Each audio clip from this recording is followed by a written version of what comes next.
P Ramesh గారు, P జ్యోతి గారు, అమ్మాయి కూడా ల్యాబ్ టెక్నీషియనే. విజయవాడ నుంచి వచ్చారు ఇల్లు. పెళ్ళయి వీళ్ళకి కూడా చాలా తక్కువ టైమే, కాకపోతే 28 ఏళ్ళు వచ్చింది, 25 ఏళ్ళు ఉన్నాయి కదా అని చెప్పి మరి వీళ్ళు ప్రెగ్నెన్సీ కోసం ప్లాన్ చేశారు. ప్లాన్ చేసినప్పుడు అక్కడ డాక్టర్లు స్కానింగ్కి వెళ్తే లెఫ్ట్ సైడ్ హైడ్రోసాల్ఫింగ్స్ ఉంది, అలాగే ఎండోమెట్రియోటిక్ సిస్ట్ ఉంది అని చెప్పి మరి దానికి ఆపరేషన్ చేయాలన్నారు. సరేనని చెప్పి వీళ్ళు ఆపరేషన్ చేయించుకున్నారు. లాప్రోస్కోపీ అంటే లాప్రోస్కోపీ చేయించుకున్నారు. సిస్టులు తీసానన్నారు, గడ్డలు తీసానన్నారు. తర్వాత ప్రెగ్నెన్సీలు అయితే రావటం లేదు, అలాగే కౌంట్ కూడా అప్ అండ్ డౌన్ అవుతుంది, అలాగే ఎండోమెట్రియల్ థిక్నెస్ కూడా సరిగ్గా లేదన్నారు.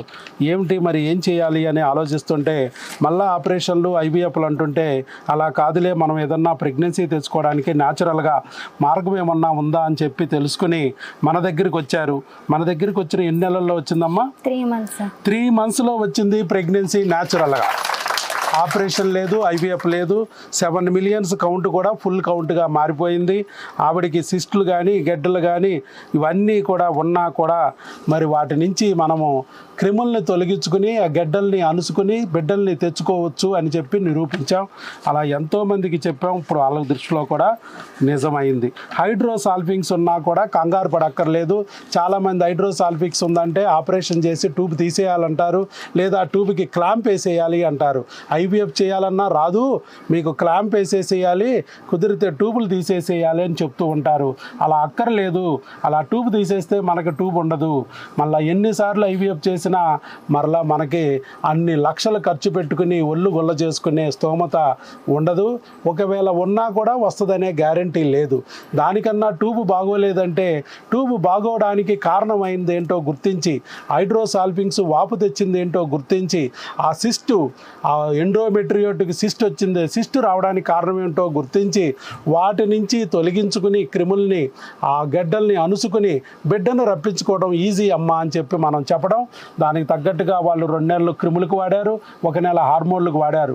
అది క్రిముల వల్ల వచ్చిన చీముగడ్డ అవ్వచ్చు, హార్మోన్లు సెగ వల్ల వచ్చిన సెగ్గడ్డ అవ్వచ్చు అని చెప్పడం.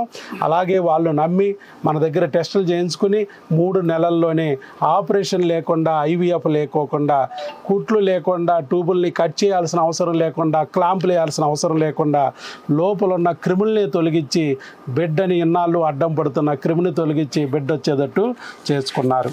అంతే కదమ్మా? ఇప్పుడు ఇక్కడ స్కానింగ్ అంటే వీళ్ళు ప్రెగ్నెన్సీ కన్ఫర్మ్ అవగానే సార్ ఇట్లా కన్ఫర్మ్ అయింది, నిజమేనా కాదా అని చెప్పి వాళ్ళు ప్రెగ్నెన్సీ ఫస్ట్ టైం రావడంతో చేశారు.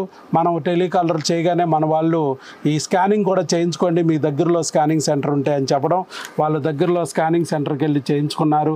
చేయించుకుంటే single intrauterine pregnancy 5 weeks 2 days అని ఇవ్వడం జరిగింది. 5 weeks 2 days అంటే 5 వారాలు వచ్చింది. ఇంకా ఒక 2 వారాలు అయితే పేటల్ పార్టు, హార్ట్ బీటు వస్తాయి.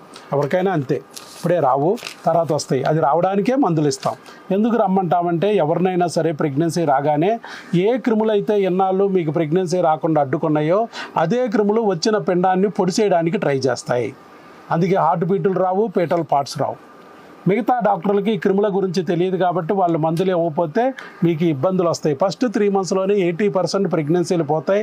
4th 5th monthలో అవకరాలు వస్తాయి కాబట్టి వెంటనే మా దగ్గరికి రమ్మంటాం.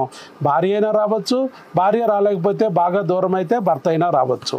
భర్త కూడా ఆయన బిజీ కాబట్టి ఆయన రాలేకపోయినా భార్య ఇక్కడ విజయవాడే కాబట్టి అమ్మాయి అయినా రావచ్చు అని చెప్పాం. చక్కగా వచ్చి ఆ మందులు తీసుకెళ్ళండి అని చెప్తున్నాం. ఎందుకనంటే ఆ మందులు వాడుకోకపోతే ఆ క్రిముల నుంచి మనం బిడ్డని కాపాడుకోలేం. ఆ క్రిముల నుంచి బిడ్డని కాపాడుకునే ఆ పద్మవ్యూహం తెలిసింది కూడా డాక్టర్ వైఎస్ బాబే కాబట్టి అక్కడున్న డాక్టర్లు ఎవరు ఈ క్రిముల గురించి మందులు ఎవరు. ఒకవేళ క్రిములు అన్నా కూడా ఏం క్రిములు, మాయిదారి క్రిములు, ఎవడ నీకు చెప్పింది అని తీసుకుంటారు. ఎందుకంటే వాళ్ళకి తెలియదు. కాబట్టి తెలిసినా తెలియకపోయినా క్రిమిని మనం వదిలేస్తే క్రిమి చేయాల్సిన నష్టం చేస్తుంది, బిడ్డని డ్యామేజ్ చేస్తుంది. కాబట్టే ఆ అమ్మాయిని వచ్చి మందులు తీసుకెళ్ళమన్నాం. అందుకే అమ్మాయి వచ్చింది. మనం ఏమైనా చెప్పాలంటే చెప్పొచ్చు. ఆల్మోస్ట్ అంతా చెప్పేశాను. కన్ఫర్మ్ అవుతుంది, కాకపోతే 1-2 months లేట్ అవుతుంది అంతే. ఖచ్చితంగా అందరికీ వచ్చింది.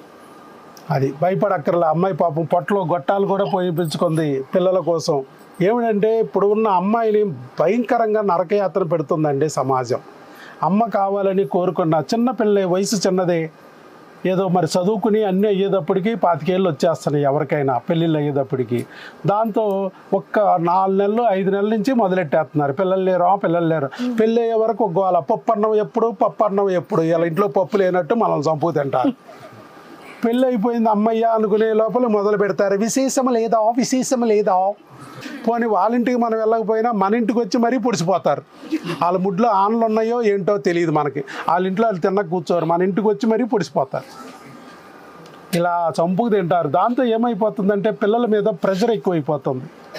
పిల్లలు పుట్టలేదంటే మళ్ళీ ఏమనుకుంటారో సమాజం అని భయంతో డాక్టర్లను కన్సల్ట్ చేస్తే ఈ డాక్టర్లు కొంతమంది ఏమో మరి కొంతమంది మంచిగానే పాపం చెప్తారు, ధైర్యం చెప్తారు. కొంతమంది అలా కాదు, ఇదే సందు అదే సందు అని అంతన్నాడు ఇంతన్నాడే గంగరాజు అన్నట్టు డబ్బులు దండుకోవడానికి ఏదో ఒకటి భయపెట్టేస్తూ ఉంటారు.